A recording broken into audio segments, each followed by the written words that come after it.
Hey there, I had a request from a viewer to do kind of an in-depth review or video on my battery upgrade. Those of you who watched a while back, I added an Amazon 20 amp hour battery to the back of the Swft Zip here, in addition to the 10 amp hour battery that it comes with. They're both China batteries. And, I love a guy named Johnny Nerdout that's on YouTube. Shout out to Johnny Nerdout. He does a great job. I watch a lot of his stuff. And I'm going to take his advice, and we're going to go with the Bafang mid-drive, either the 750 or the 1000. Kind of nice thing about this bike is it can mount right there when I do it. And apparently that's a lot more efficient too than what this hub motor has. But what we did is, or I did, is I just went on Amazon and I took some advice I had seen across the internet and found the person with, I couldn't afford the $500 to $600 that they wanted for the LG and the Panasonic cells. I mean, hell, I'm getting the mid-drive for that. They're about the same price tag, right? So I found this battery. It was the CAO NM blue battery pack. Everybody's seen them. And there were multiple sellers available on Amazon. And I decided to go the Amazon route because I got a little more backup. And then they kind of posted the seller ratings on there. So I found the guy who'd done the most transactions and read some of the reviews that were on there. And I think the cost was $275 delivered to my door.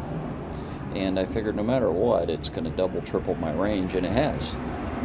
If you check out the channel, I have a Samsung MX TS50, a triangle boombox that I tow on the golf cart caddy behind this and tow it to the bumper. And we just finished yesterday, give you an idea of the range, 57 miles of around the lake, some flat out full throttle, mostly all full throttle cruising or throttle cruising. And we did 57 miles towing that rig yesterday. And it took the little battery from Swft, lasted about 8 miles, and it was down to 2 bars. And that's about average of what I found for this thing. It's about 8 to 10 miles of full throttle cruising. And that was on the way to Tempe Town Lake. If anybody's familiar in the Tempe, Arizona area of Tempe Town Lake, which has a nice 2.5, 3 mile loop basically that you can do around the lake. I mean, it's a pretty extensive run. And people just cruise the boardwalk, and so we go down there and have a good time. And had the daughter go out yesterday, and her and some friends, and they were rented a boat, and a little paddle boat. So I was kind of cruising the shore, had a good time. I mean, it did everything I wanted it to do. When I did this upgrade, I was in kind of a situation where I was 30 miles from work, had a PT Cruiser engine, and a car I just bought blow up, head gasket go. And how am I going to get to work? And I had a 10 amp hour battery. I mean, that isn't getting me anywhere, right? So it was kind of in a desperation, we've got to get it done quickly mode. And, you deal with the money and the finances that you have at that moment, and you make the best of it. So what I did is, the way Swft Zip has made these, the controller's welded right inside the back of here. You can see where the lines are going in. And it's pretty inaccessible. I mean, I can take it. You can see the weld right here. I can take it and cut this with a grinder or a Dremel tool if I wanted to and cut it open. But at the moment, I didn't really have time for that. So what I did in a quick hack is figured, hey, I'm going to go to the power source, figure out where the power's coming in from here, and we'll tap into it. So you can take this cover loose right here. I took the cover loose, took the slide off, and when you pull the cover, there's a positive and a negative terminal that come in right here. And I've done some soldering, had a soldering kit. It's not the easiest thing soldering to these big terminals. It doesn't like to do it, but we boogered enough solder on it, got it on there, it's in there and stable. And what we did is I just tapped into there. And I did have to cut a notch right here to run the wire out sideways. And just kind of ran it up and around. And just a simple mod here. The one caution I would have is you do not want to have this battery plus this one plugged in at the same time. They're slightly different voltages. This is, I can't remember what it is, 47.8 or some oddball number. And this is a little bit more. And being a China battery, who knows? So what I'll do is I'll run this battery. And when this one runs down, I take it off, put it in my pack, or you can strap it to the bike. And then I just plug these 2 plugs in. I ordered these terminal ends off of Amazon and pulled those out and just ordered some primary wire. And I did get some wire wrap from Harbor Freight here, just to kind of wrap the wires up, make it not look red and black, I guess, going down the frame. And just ran it there. So when I'm done, I'll pop this one off and plug these two batteries in. This is your charging terminal right here. And I took the battery to protect it and get away from that god-awful blue color. I went and bought Gorilla Tape. I mean, that's just some of the toughest stuff. I bought some of the, really intense. And they did wrap the battery in foam. In case it ever drops anything and you rub up against the frame, there's foam that I wrapped around there and then wrapped that. I went with just something to keep it kind of stable and nice. These are the 180-pound braking strength zip ties from Harbor Freight, and they're black, so they match the bike. And just kind of zip tied it in, and it works nice. The way that the battery fits on the Swft Zip is just perfect for the frame, right? So far, I have no complaints. The one thing I'm going to say is this is about 600 to 700 miles into the battery deal now. I think we might have 800 miles since the battery upgrade. I've also had one major collision. My hand is still healing up 3.5 weeks later. It's just closed up, and I have some fractures in my kneecap that are still healing from that, and a concussion. So this bike took a major impact up over a curb, me over the bars trying to avoid a car. But obviously they never see you, right? And this thing held. It held intact. Had no issues with that. So this bike, it's seen some work, and it's starting to get into the point where we need to go in and reroute some of the wires. I've been holding off on the rerouting. You can fish these wires up and through. However, at the time I had the original mechanical brakes on the bike still. I hadn't upgraded to hydraulic. And there was just no way to get anything up here to fish it through the tube into where it comes out right here. It's just without pulling other wires and so on. So I went externally with this, and the battery upgrade was first. I've done the hydraulic upgrades now. You can see the hydraulic line. I went with the Shimano MT200s, I believe. I can't emphasize enough the need for the upgrade on a bike this weight to hydraulic brakes from the original mechanicals. What we're going to do is when the Bafang mid-drive comes in, I'm going to snip all the wires from the other controller, all that, and we're going to fish everything up and through here and go internally with all the wiring, which you can do that if you're better at that than me or a bike mechanic, then hey, go for it. But it is pretty hard to get the wire. You can see where it comes up right here. Comes into your battery pack. And then to go up and through the tube from there into where it comes out. We will be doing that. I'll disconnect the brake lines and then pull them and run them down through the tube and get everything in there. At the same time, I'm probably going to take this and cut this open. And I'm not sure if I can fit another controller that's a little bit bigger, because the original controller on these Swft Zips isn't the most glamorous thing in the world, right? I mean, it's pretty limited. By all accounts, they're pretty tight with their specs as far as what it actually is posted. From what I can gather surfing online, it's a 16 amp to 20 amp controller, somewhere in there, and I want to upgrade a little bit more than that. So that's kind of the battery upgrade. I mean, honestly, it was in a pinch, and it's worked really, really well. I mean, we're about, between 600 and 800 miles into it now. We need to do some maintenance on it. Things like this is coming loose a little bit. It was real nice and clean in there. The impact kind of pulled on the wires a little bit. And, I mean, we do need to do some touch-up work on the frame. This is from that rollover impact collision. You can see the gouges in the fork there. I mean, those are all the way down into the steel, and it dented the fork a little bit right there. But that was the battery upgrade. $275 out of Amazon, and it was to my door within about 4 days, I think it was, so it wasn't too bad.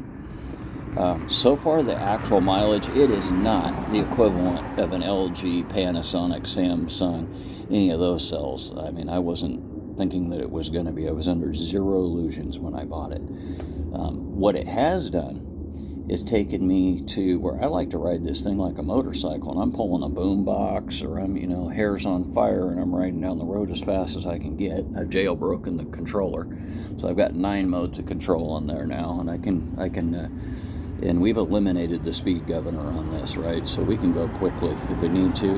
The max speed on this is like 25, 26.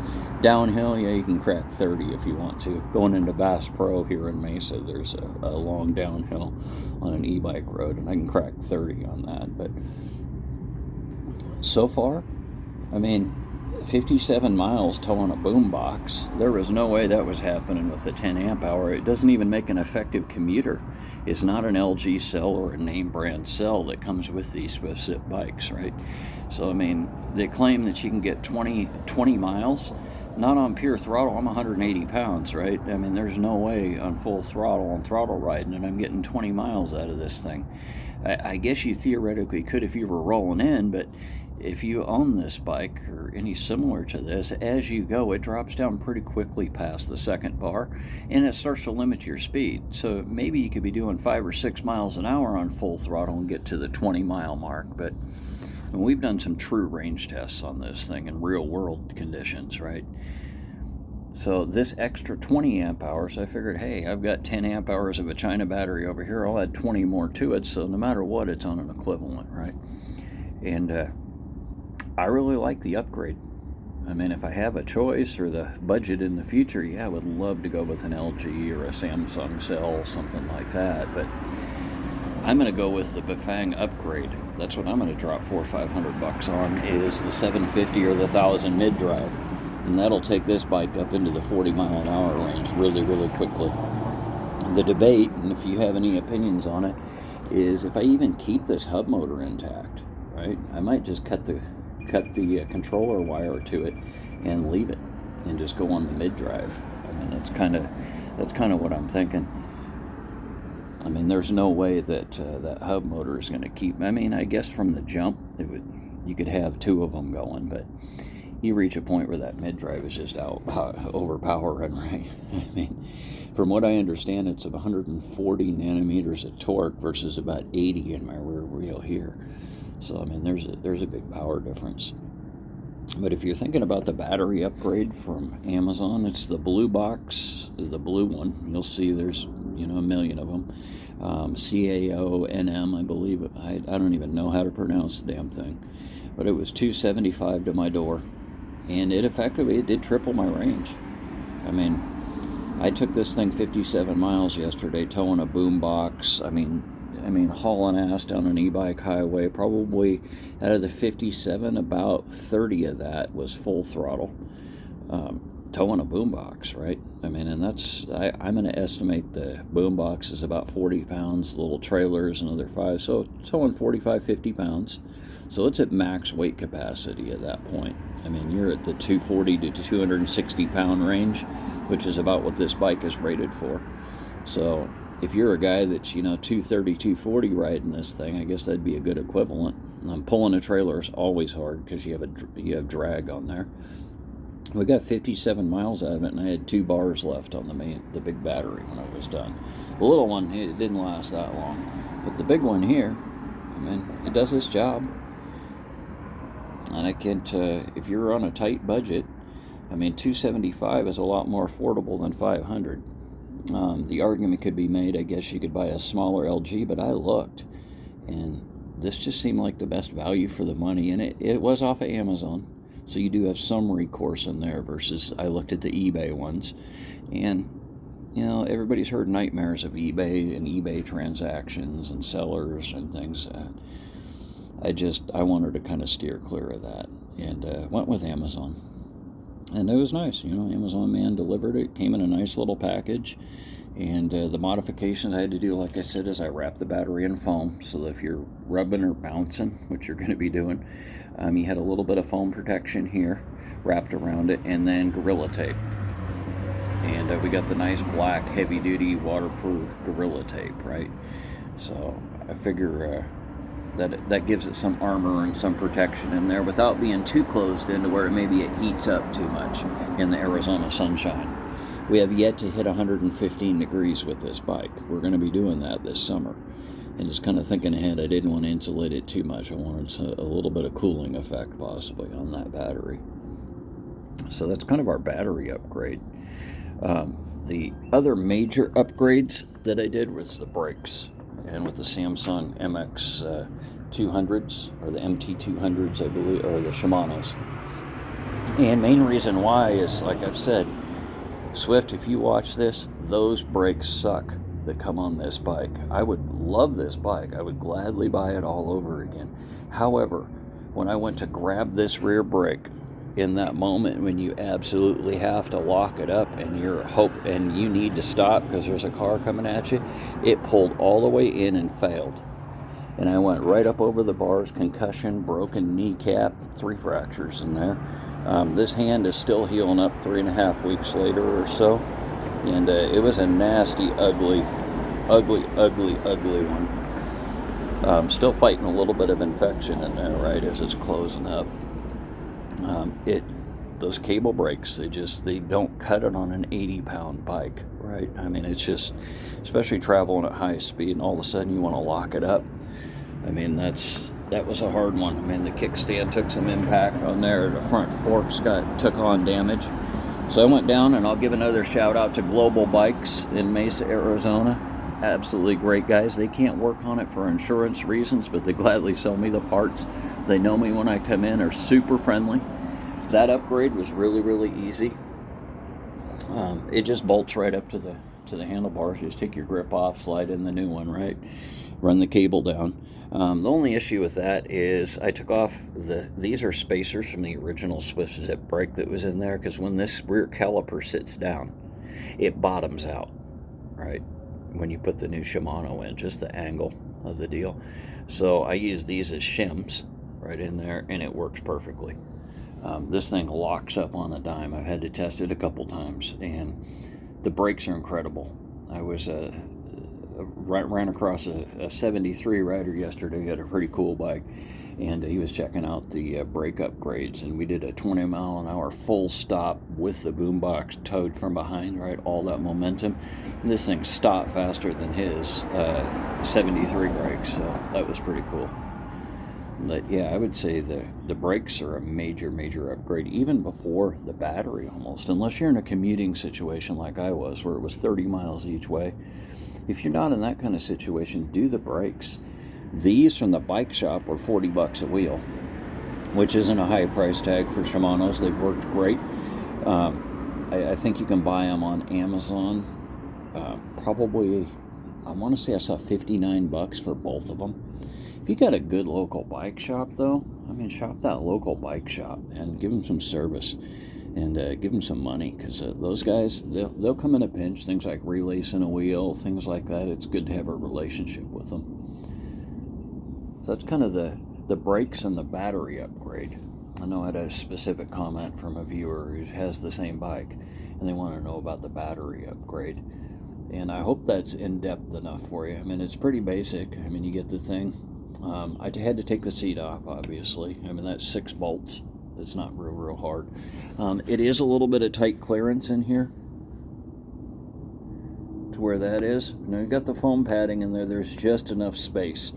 When we reroute everything, this and the wires, what I'm going to do is thread these nuts on, and then I'm going to take a grinder and cut a cut-off wheel and cut those bolts short just a little bit. It's not enough that they're poking into the battery. But 6 bolts, put your battery pack up. If you want to do it this route, you just take the cap off, and you'll see it. There's the wires right there, and there's 2 giant terminals that come in right here, and they're easily accessible. You can solder to them. You run it out the side. Now, what I did run into on the stock battery pack is this sitting down and sliding down with this wire here. I gently trimmed the edge of that bike battery pack just enough that it drops down and slips right into there. Other than that, I mean, it immediately extended my range. Makes it nice to be able to go ride, 30-40 minutes and look down, and I'm not worried about any battery because I haven't even touched a bar yet. I mean, it takes about 7 to 8 miles at least to touch the first bar on this thing, right? We haven't done an exhaustive, throttle full max range on this battery pack yet. I mean, I'm sure in an upcoming video I can do that, but I've had it down to 2 bars right in there, and that's enough that my ass can handle on a bike for 57 miles with no rear suspension, right? I mean, that's about as much as I can take right there. What I might do is run this thing out just on a future video. Hopefully, if you have any questions or comments or anything, feel free. I like the feedback, and if you have any suggestions, I'm always learning, always evolving, and gaining more knowledge, right? So it's not a hard upgrade if you have basic mechanical skills. I mean, it's not a hard upgrade to do. I would suggest the brakes first. I mean, it's just, you never know when you're going to need it, right? And I was one of those guys, oh yeah, I grew up with mechanical, I'll deal with the mechanical. What you really can't figure in is the fact that this bike's like 70 pounds dry. Now you're at, I have 10 pounds more weight in this battery pack. I'm up at 80 to 90 pounds in just dead bike weight, plus my weight stopping. It's far more than a traditional mountain bike or bicycle that those mechanical brakes are really designed for, right? And these hydraulics, I mean, it stops you like quicker than you'd ever. You hit that front brake real hard on the hydraulics, it can throw you up over the bars like a dirt bike, right? And that's what you want, is the ability to stop like that if you need to. So hopefully that's informative enough for you. And this is in direct response to one of the people who watches the channel. Thanks, brother. Happy trails and safe riding. Shout out to Johnny Nerd Out. He is an awesome guy. If you haven't checked out his channel, please do. I mean, he's very, very informative on how to do e-bikes, and he kind of turned me on to that Bafang mid-drive and how basically simple that upgrade is. And another shout out to Global Bikes here in Mesa, Arizona.